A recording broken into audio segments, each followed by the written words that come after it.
हम लोग पहुंचे थे अमालगमेशन में और कंपनी का नाम था ओल्ड कंपनीज का हर्षद लिमिटेड और प्रवीण लिमिटेड, क्वेश्चन नंबर 2। और बहुत ज्यादा हमारा सॉल्व हो गया ये कैलकुलेशन हम लोगों ने कर ली थी सारी। न्यू कंपनी की जर्नल एंट्रीज हमने कर ली थी सारी।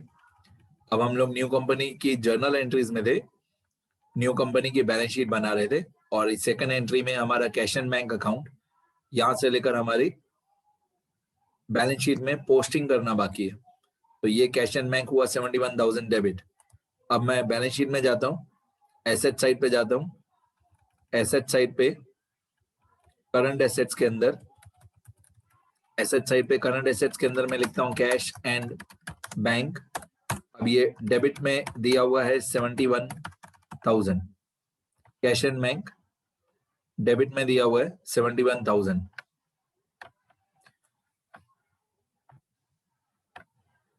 ठीक है। अब जितनी भी अमाउंट्स डेबिट क्रेडिट में दी हुई होंगी कैश एंड बैंक की, उन सबको मैं बैलेंस शीट में लिखते जाऊंगा। फिर लास्ट में देखूंगा कि डेबिट का टोटल बड़ा है कि क्रेडिट का टोटल बड़ा है। अब कैश एंड बैंक मैंने जर्नल एंट्री में लिख लिया, cash and bank 71,000 second entry में था। फर्स्ट एंट्री में कैश एंड बैंक नहीं था और फर्स्ट एंट्री में सारे नाम जो हैं उन सबकी पोस्टिंग हो गई है। अब यहाँ पे cash and bank 71,000, sorry credit में है, मैंने भूल से डेबिट में लिखा, क्रेडिट में है 71,000।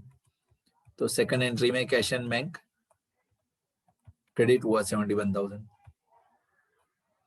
ये डेबिट में नहीं है, क्रेडिट में है 71,000।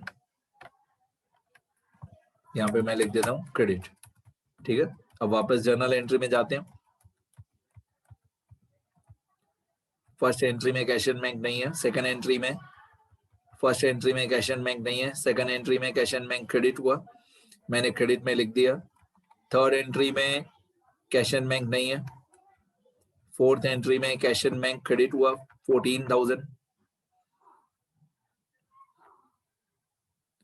फोर्थ एंट्री में कैश एंड बैंक क्रेडिट हुआ 14,000।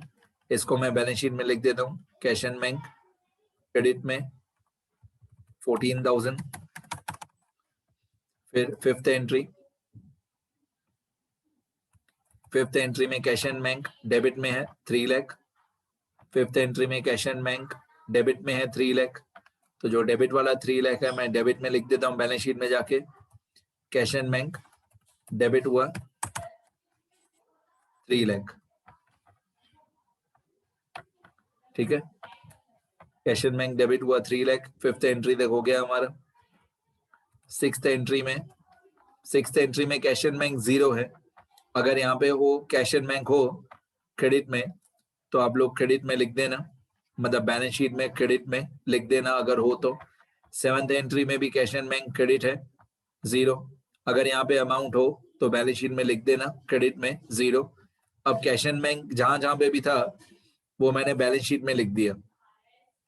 अब कैश एंड बैंक का डेबिट का टोटल है 3 लाख, यहाँ पे मैं टोटल लिख देता हूँ कैश एंड बैंक का टोटल। तो डेबिट का टोटल है 3 लाख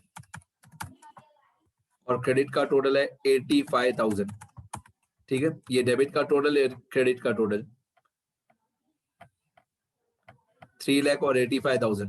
अब ऑब्वियसली डेबिट में बड़ा है, अगर डेबिट में अमाउंट बड़ी हो तो जो डिफरेंस आएगा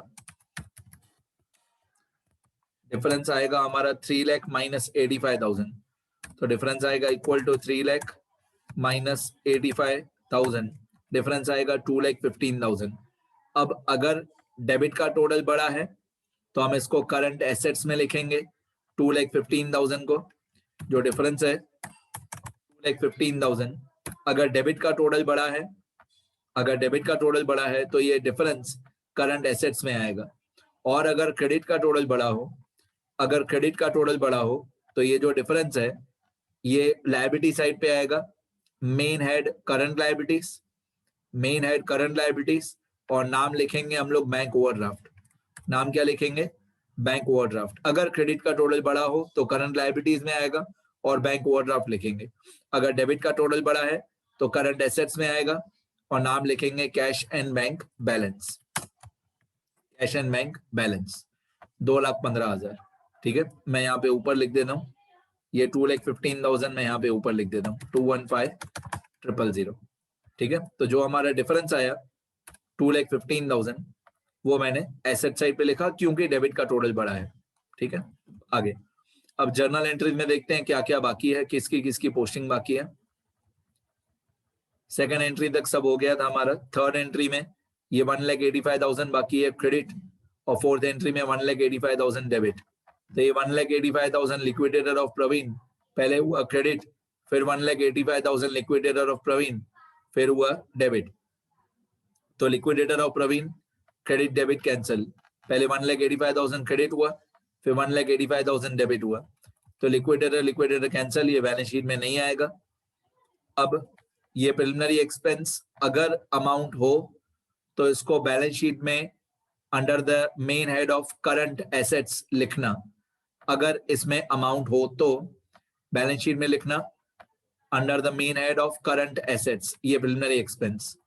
बस और कोई पोस्टिंग हमारी बाकी नहीं है। अब हमारी बैलेंस शीट टैली होनी चाहिए। तो जो ये शेयर होल्डर्स फंड है, ये जो शेयर होल्डर्स फंड है इसमें दो अमाउंट है 12 लाख और 6 लाख। तो इन दोनों का टोटल हम लोग आउटर कॉलम में लिखेंगे। 12 लाख और 6 लाख का टोटल हम लोग आउटर कॉलम में लिखेंगे। तो 12 लाख और 6 लाख का टोटल होगा 18 लाख, ये बाहर लेके जाएंगे 18 लाख, ठीक है। फिर नॉन करंट लायबिलिटीज में कोई भी अमाउंट नहीं है तो मैं लिखूंगा 0। फिर करंट लायबिलिटीज में दो अमाउंट है, एक 80,500 और एक 10,000। तो इसका टोटल होगा, इन दोनों का टोटल होगा 90,500। इन दोनों का टोटल आएगा 90,500। ये करंट लायबिलिटीज का टोटल। इसके बाद ये लायबिलिटी साइड का टोटल, इसको मैं ऊपर लेके जा रहा हूं थोड़ा।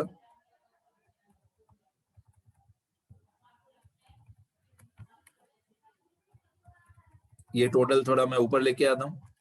ये लायबिलिटी साइड का टोटल, लायबिलिटी साइड के टोटल में तीन अमाउंट आएगी। एक ये 18 लाख, दूसरा ये नॉन करंट लायबिलिटी 0, तीसरा करंट लायबिलिटीज 90,500। तो तीनों का टोटल हुआ 18,90,500। ये लायबिलिटी साइड का टोटल है। अब एसेट साइड, एसेट साइड पे नॉन करंट एसेट्स में, यहाँ पे मैं नॉन करंट एसेट्स का टोटल कर दूंगा। तो नॉन करंट एसेट्स का टोटल 4,50,000 से लेकर 1,02,500 तक, ये होगा 13,97,500। फिर करंट एसेट्स, तो करंट एसेट्स का टोटल मैं यहाँ पे लिख दूंगा। यहाँ पे करंट एसेट्स का total equal to sum from 1,82,000 to 2,15,000। तो ये आया 4,93,000। अब एसेट साइड पे दो ही मेन हेड होते हैं, एसेट साइड पे दो ही मेन हेड होते हैं, एक नॉन करंट एसेट्स और एक करंट एसेट्स। तो इन दोनों का total equal to 13,97,500 plus 4,93,000 equal to 13,97,500। मैं सम का फॉर्मूला लगा देता हूँ, सम फ्रॉम 13,97,500 टू 4,93,000।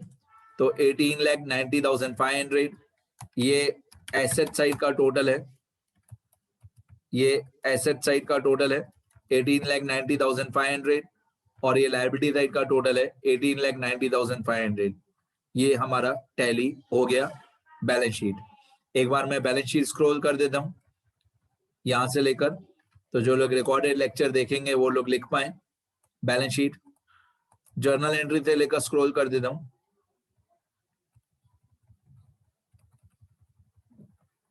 जर्नल एंट्री से लेकर एक बार दिखा देता हूं। पहला क्वेश्चन है इसलिए बहुत लेंथी जा रहा है, बहुत वीडियो लेक्चर्स बन गए इसके।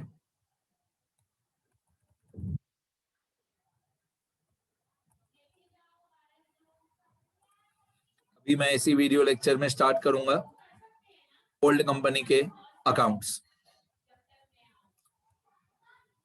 इसी वीडियो लेक्चर में मैं ओल्ड कंपनी के अकाउंट स्टार्ट कर रहा हूं। इतना हो जाए।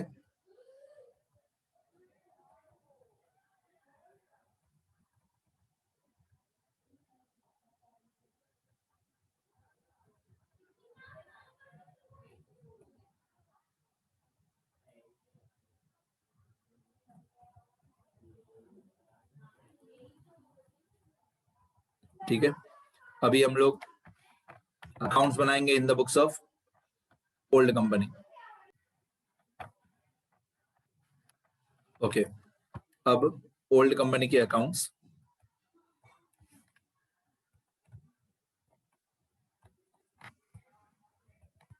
ओल्ड कंपनी में पहले आएगा necessary accounts in the books of old company 1। अब ओल्ड कंपनी 1 का नाम है Harshad limited. In the books of old company 1 मतलब अभी हम लोग ऐसा अज्यूम करेंगे कि हम लोग हर्षद लिमिटेड है, और हर्षद लिमिटेड की सारी अकाउंटेंसी में आप लोगों को बताऊंगा। ये अगर लिखना बाकी हो तो वीडियो पॉज करके लिख लेना पहले। ये न्यू कंपनी के ही रूल्स हैं।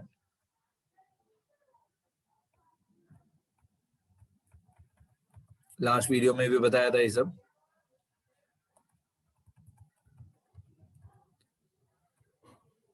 चलो, अब ओल्ड कंपनी 1 के नेसेसरी अकाउंट्स। सबसे पहले ओल्ड कंपनी 1 में कौन से नेसेसरी अकाउंट्स होते हैं उनका नाम। सेट 1 में, थियरी वाले लेक्चर्स में मैंने बताया, सेट 1 में 4 अकाउंट होते हैं। Realisation account, equity share holders account, इसके बाद एक होता है प्रेफरेंस शेयर होल्डर्स, लेकिन वो इस क्वेश्चन में है नहीं।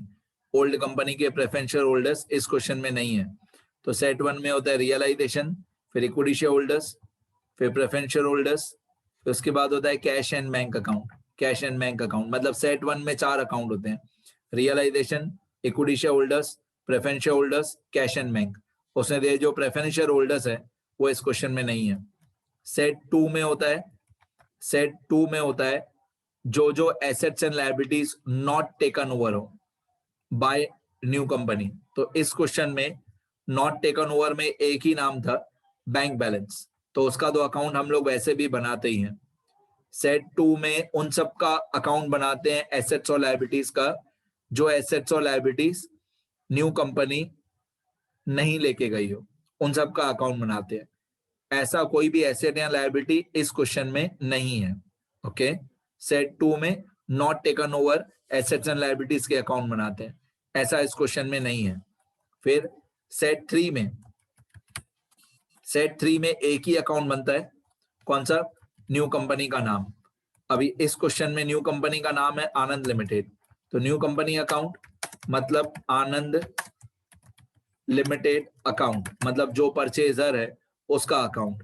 अब हम लोग ऐसा इमेजिन करेंगे, अज्यूम करेंगे कि हम लोग ओल्ड कंपनी 1 है, क्योंकि in the books of old company बन रहा है, तो इन 2 पेजेस पे हमको ऐसा अज्यूम करना पड़ेगा कि हम ओल्ड कंपनी है, हम अरशद लिमिटेड है, ऐसा हमको अज्यूम करना पड़ेगा।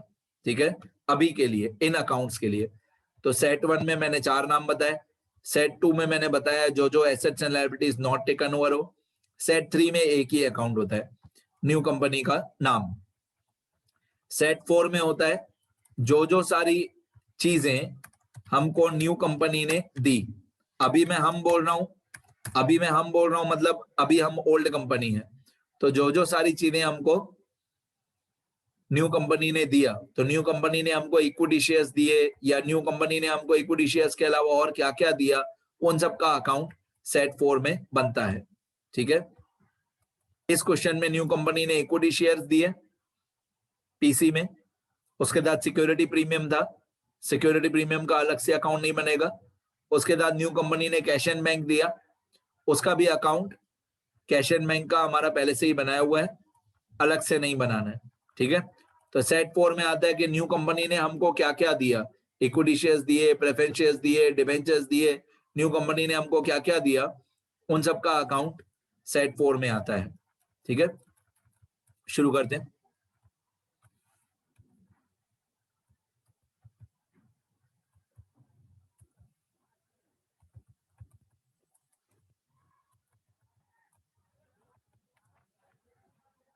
जैसे आप लोगों को दूर से क्लियर दिखाई दे, तो थोड़ा सा कलर मैं सब लोगों का, सारे अकाउंट्स का चेंज कर रहा हूं, जैसे दूर से पता चले कि आपको अकाउंट कहाँ कहाँ पे चेंज हुआ।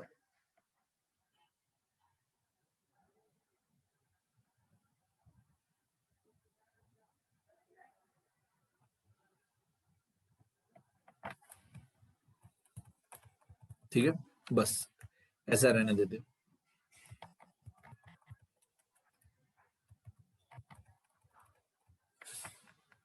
चलो आगे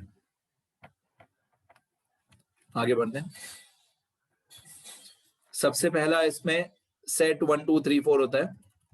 सबसे पहले ओल्ड कंपनी की बुक्स में, मैंने थियरी वाले पेजेस में भी बताया है, in the books of old company, अभी तो हम लोग ओल्ड कंपनी 1 है, पहले होता है सेट 1 2 3 4।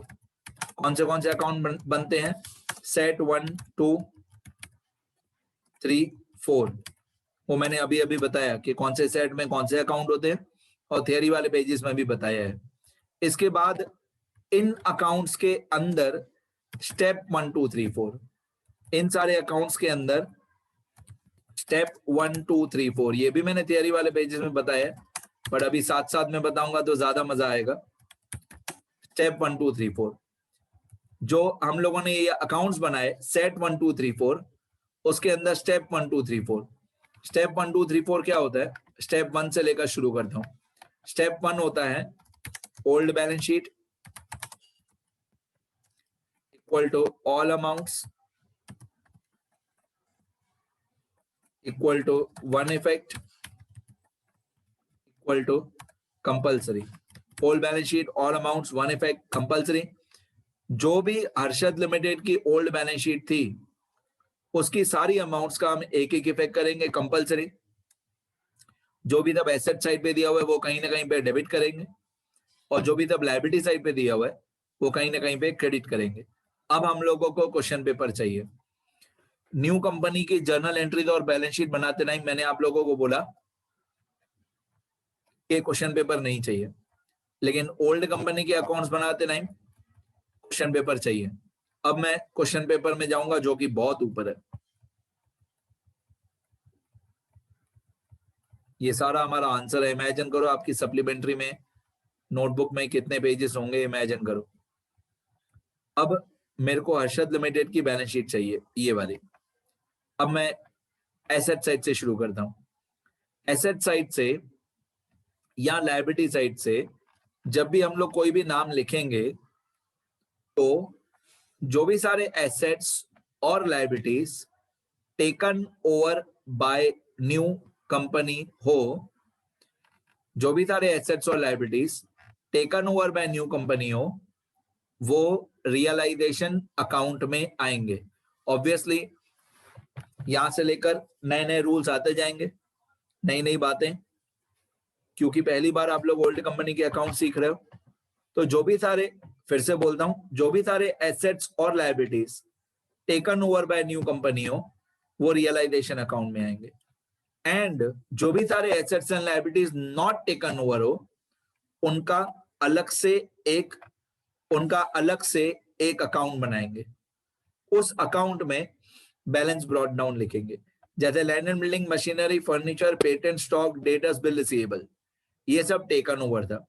तो ये सब लैंड एंड बिल्डिंग से लेकर बिल रिसीवेबल तक ये न्यू कंपनी ने टेक ओवर लिया, तो ये सब रियलाइजेशन में डेबिट होगा। बैंक बैलेंस जो है ये 1 लाख, ये न्यू कंपनी नहीं लेके गई, तो बैंक बैलेंस को हम लोग कैश एंड बैंक अकाउंट में डेबिट करेंगे क्योंकि नॉट टेकन ओवर है। मैं तीसरी बार बोल रहा हूं, जो भी जब टेकन ओवर हो वो रियलाइजेशन में, जो भी जब नॉट टेकन ओवर हो उनका अलग से एक अकाउंट बनाओ, उसमें लिखो बैलेंस ब्रॉट डाउन। एसेट हो तो डेबिट साइड पे बैलेंस ब्रॉट डाउन, लायबिलिटी हो तो क्रेडिट साइड पे बैलेंस ब्रॉट डाउन। ठीक है। Land and building 350, machinery 7 lakh, इससे ज्यादा मेरे को याद रहेगा नहीं। 350 और 7 लाख, लैंड एंड बिल्डिंग और मशीनरी।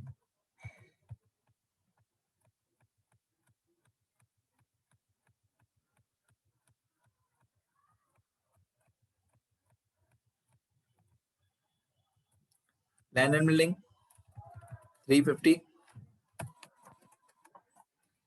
मशीनरी 7 लाख। रियलाइजेशन में डेबिट साइड पे लिखेंगे टू सन्ड्री एसेट्स। आपको 12th स्टैंडर्ड का डिसोल्यूशन याद आएगा।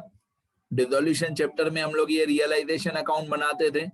ये भी तो डिसोल्यूशन ही है बेटा। हर्षद लिमिटेड का बिजनेस डिसॉल्व हो गया, वाइंड अप हो गया, लिक्विडेशन हो गया, तो रियलाइजेशन अकाउंट तो बनेगा ही, हर्षद लिमिटेड की बुक्स में रियलाइजेशन अकाउंट बनेगा, ठीक है। अब land and building,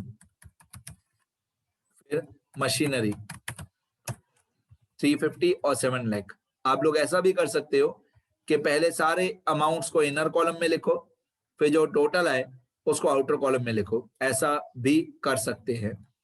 land and building लिखा, मशीनरी लिखा, मैं वापस ओल्ड बैलेंस शीट में जाऊंगा। और प्लीज होशियारी मत मारना, प्लीज अपने आप को गलत मत सिखाना। बहुत लोग क्या बोलेंगे, सर इतना ऊपर क्यों जा रहे हो, जर्नल एंट्री में भी सब वही है। जर्नल एंट्री में सब वही नहीं है। यहाँ पे जर्नल एंट्री में लैंड एंड बिल्डिंग की अगर मार्केट वैल्यू दी हुई होगी तो हमने मार्केट वैल्यू लिखी होगी। इसलिए please do not act smart, जैसा बोला है वैसा ही करना। Old balance sheet, all amounts, one effect, compulsory. Old balance sheet, all amounts, one effect, compulsory.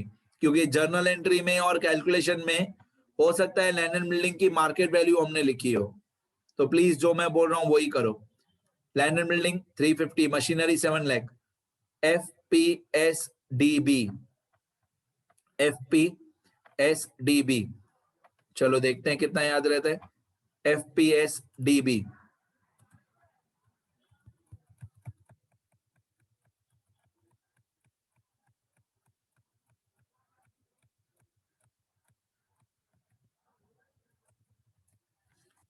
FPSDB।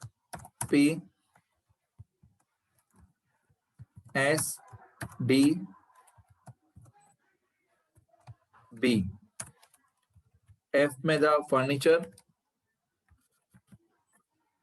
P में था पेटेंट्स, S में था स्टॉक, D में था डेटर्स और B में था बिल रिसीवेबल।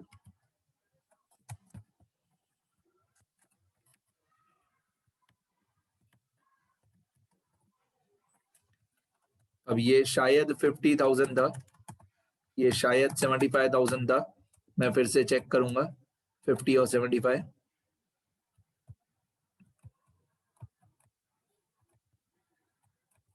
हाँ ये सही है, 50 और 75 मैंने सही लिखा है। फिर 150, 50, 15, 150, 50, 15।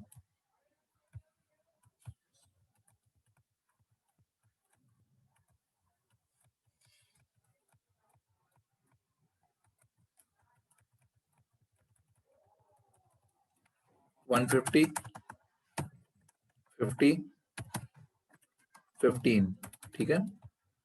आगे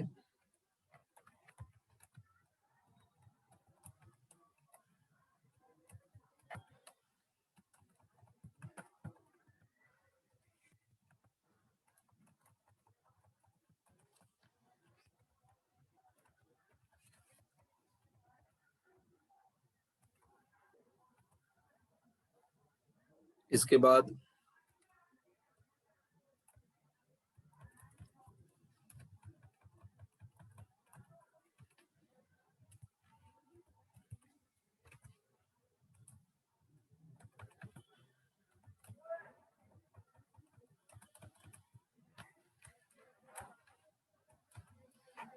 चलो अभी ओल्ड बैलेंस शीट में और क्या दिया हुआ है, ये बैंक बैलेंस दिया है 1 लाख। ये जो बैंक बैलेंस है 1 लाख, ये न्यू कंपनी नहीं लेके गई थी, तो बैंक बैलेंस 1 लाख, क्योंकि न्यू कंपनी नहीं लेके गई, मैं आपको सीधा उसका आंसर बताता हूं क्या फर्क है। अगर न्यू कंपनी लेके जाए तो क्या और नहीं लेके जाए तो क्या।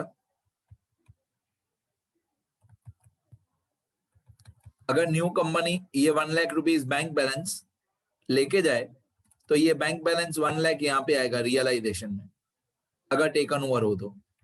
और अगर यही 1 लाख न्यू कंपनी नहीं लेके गई तो यही 1 लाख हम लोग यहाँ पे कैश एंड बैंक अकाउंट में लिखेंगे डेबिट साइड पे, और इसको बोलेंगे to balance brought down, bracket में लिखने का नॉट टेकन ओवर, मतलब न्यू कंपनी नहीं लेके गई, ठीक है। जितना बैंक बैलेंस टेकन ओवर हो, जितना भी cash and bank balance taken over हो बाय न्यू कंपनी, वो रियलाइजेशन में आएगा 0, वो रियलाइजेशन में आएगा जितना टेकन ओवर हो। और कैश एंड बैंक बैलेंस ही नहीं, सारे एसेट्स, जो भी सारे एसेट्स टेकन ओवर हो बाय न्यू कंपनी, वो सारे एसेट्स एंड लायबिलिटीज रियलाइजेशन में आएंगे। और जो भी सारे नॉट टेकन ओवर हो, उन सबका एक एक छोटा छोटा अकाउंट बनेगा और उसमें डेबिट एसेट हो तो डेबिट साइड पे बैलेंस ब्रॉट डाउन, लायबिलिटी हो तो क्रेडिट साइड पे बैलेंस ब्रॉट डाउन। जो भी सारे नॉट टेकन ओवर हो उनका अलग से अकाउंट बनेगा। अब सारे एसेट्स हमने कहीं ना कहीं पे सारे एसेट्स डेबिट कर दिए, 1 2 3 4 5 6 7, 7 यहाँ पे डेबिट किए रियलाइजेशन में और 1 यहाँ पे डेबिट किया कैश एंड बैंक पे। लेकिन 8 का एक इफेक्ट हुआ डेबिट, हमने सबको डेबिट किया। आगे अब ओल्ड बैलेंस शीट में जो भी सारी चीजें हम लोगों को, ये सब मैं डिलीट कर देता हूं, रिकॉर्डेड वीडियो में से लिख लेना।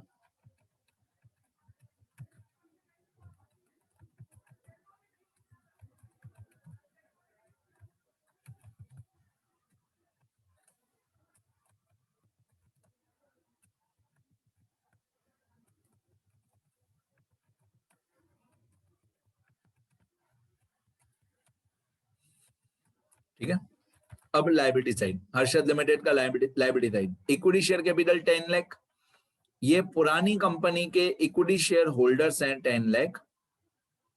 ये 10 लाख जो पुरानी कंपनी का इक्विटी शेयर होल्डर्स है उसमें क्रेडिट होगा। इसको बोलेंगे हम लोग इक्विटी शेयर कैपिटल। ठीक है, ध्यान से सुनना मैं कैसे लिखता हूं 10 लाख। ये जो अकाउंट्स ऑफ ओल्ड कंपनी है इसमें 10 lakh rupees equity share holders account में क्रेडिट होगा। ये 10 lakh rupees equity share holders में क्रेडिट होगा और मैं यहां पे लिखूंगा by equity share capital account 10 lakh, क्योंकि ये लायबिलिटी में दिया हुआ है तो इसका एक इफेक्ट होगा क्रेडिट। ठीक है, मैंने यहाँ पे बाय बैलेंस ब्रॉट डाउन क्यों नहीं लिखा, बाय बैलेंस ब्रॉट डाउन क्यों नहीं लिखा, क्योंकि ओल्ड बैलेंस शीट में है इक्विटी शेयर कैपिटल और मैंने बनाया है इक्विटी शेयर होल्डर्स। ठीक है, अगर यहाँ पे मैं इक्विटी शेयर कैपिटल अकाउंट बनाता, अगर मैं यहाँ पे इक्विटी शेयर कैपिटल अकाउंट बनाता तो मैं लिखता बाय बैलेंस ब्रॉट डाउन, लेकिन ये कैपिटल अकाउंट नहीं है, ये होल्डर्स है, तो होल्डर्स में लिखेंगे by equity share capital 10 lakh, एक इफेक्ट। आगे अब क्वेश्चन में जनरल रिजर्व दिया हुआ है, क्वेश्चन में जनरल रिजर्व दिया हुआ है ओल्ड बैलेंस शीट में, तो उसका मैं रूल बता देता हूं। यहां पे मैं यहां पे रूल लिख के देता हूं, if reserves are given in old balance sheet of old company, then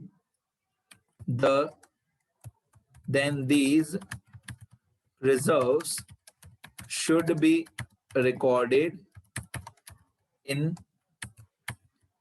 equity share holders account. ठीक है, ये न्यू पॉइंट हो गया। न्यू पॉइंट मतलब पहले कभी नहीं बताया, आज बताया कि अगर ओल्ड बैलेंस शीट में कोई भी रिजर्व्स दिए हो, for example general reserve, for example general reserve, general reserve, reserve fund, general reserve, reserve fund, workers accident compensation fund या प्रॉफिट एंड लॉस अकाउंट, कभी क्रेडिट बैलेंस कभी डेबिट बैलेंस, तो अगर ये सारे रिजर्व्स दिए हो, ये सब थियरी वाले पेजेस में नोट करना बेटा ये सारी बातें, अगर general reserve, reserve fund, WACF, profit and loss account ये सब दिया हुआ है तो ये सब आप इक्विटी शेयर होल्डर्स अकाउंट में लिखोगे। अगर ओल्ड बैलेंस शीट में लायबिलिटी साइड पे दिया हुआ है तो आप इक्विटी शेयर होल्डर्स में क्रेडिट करोगे, और अगर ओल्ड बैलेंस शीट में ये सब एसेट साइड पे दिया हुआ है, खास करके पीएनएल अकाउंट एसेट साइड पे कभी कभी दिया हुआ होता है, तो इक्विटी शेयर होल्डर्स में डेबिट कर देना, ठीक है। और आगे मैं बताऊं तो इसके बाद आता है fictitious assets.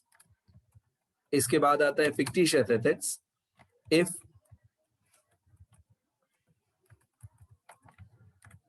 if fictitious assets are given,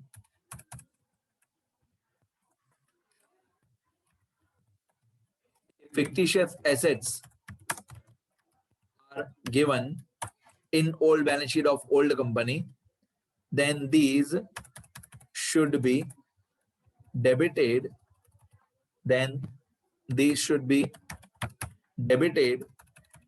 In equity shareholders account. For example, old balance sheet में आपको कभी कभी दिया हुआ होगा एडवर्टाइजमेंट सस्पेंस अकाउंट।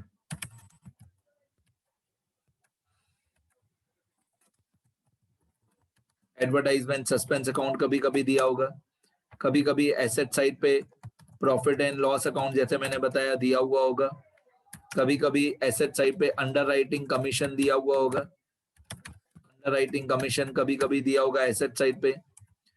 एडवर्टाइजमेंट कभी कभी रिसर्च एंड डेवलपमेंट एक्सपेंडिचर दिया हुआ होगा, रिसर्च एंड डेवलपमेंट एक्सपेंडिचर दिया हुआ होगा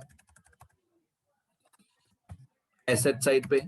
तो अगर इनमें से कुछ भी ओल्ड बैलेंस शीट में एसेट साइड पे दिया हुआ है तो आप उसको इक्विटी शेयर होल्डर्स अकाउंट में डेबिट कर देना।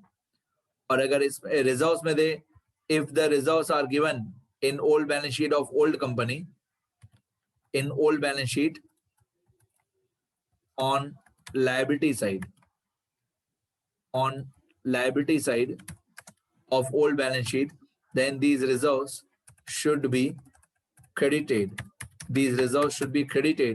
in equity shareholders account, ठीक है। ये पॉइंट थियरी वाले पेजेस में नहीं थे तो मैंने बता दिया। अगर कोई भी रिजर्व्स दिए हुए हैं तो इक्विटी शेयर होल्डर्स में क्रेडिट करो, अगर कोई भी फिक्टिशियस एसेट्स दिए हुए हैं तो इक्विटी शेयर होल्डर्स में डेबिट करो, ठीक है। तो जनरल रिजर्व आया इसलिए मैंने सारा रूल बता दिया। पहला क्वेश्चन है बेटा, बहुत सारे नए नए रूल्स आएंगे। तो सबसे पहले 10 लाख रुपीस दिया हुआ था, ये 10 लाख रुपीस मैंने लिख दिया इक्विटी शेयर कैपिटल। फिर जनरल रिजर्व मैंने देखा तो जनरल रिजर्व जो है वो इक्विटी शेयर होल्डर्स में क्रेडिट होता है बाय जनरल रिजर्व अकाउंट। इसके अमाउंट देख लेते हैं। ये general reserve 3 lakh. Workers compensation fund ये भी इक्विटी शेयर होल्डर्स में क्रेडिट होगा 50,000। प्रॉफिट एंड लॉस अकाउंट ये भी इक्विटी शेयर होल्डर्स में क्रेडिट होगा 65,000। ये तीनों रिजर्व्स आपको अगर पार्टनरशिप अकाउंट्स याद हो तो सारे रिजर्व्स पार्टनर्स को मतलब ओनर्स को मिलते हैं।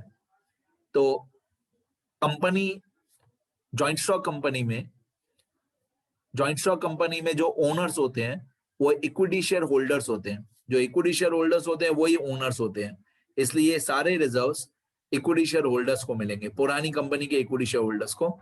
ये जो जिनको 10 lakh rupees equity share capital मिला, क्योंकि यही लोग हर्षद लिमिटेड के रियल ओनर्स हैं। तो 3 लाख, 50,000 और 65,000।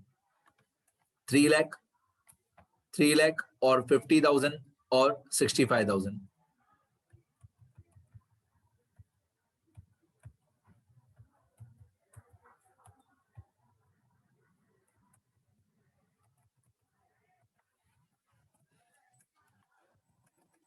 $3 lakh, 50,000, 65,000।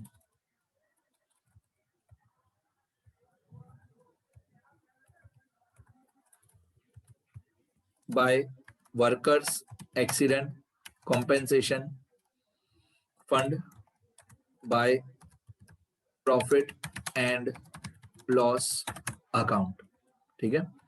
चलो रिजर्व्स दे दिए सारे इक्विटी शेयर होल्डर्स को।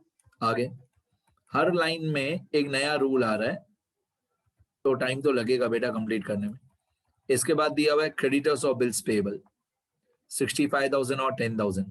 अब क्रेडिटर्स ऑफ बिल्स पेबल जो है 65,000 और 10,000, ये क्योंकि दोनों taken over the bye new company, तो ये रियलाइजेशन अकाउंट में आएंगे।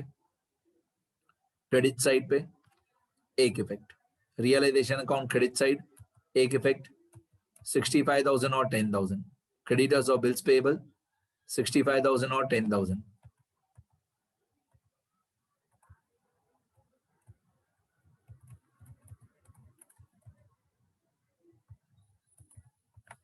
$65,000, 10,000 creditors,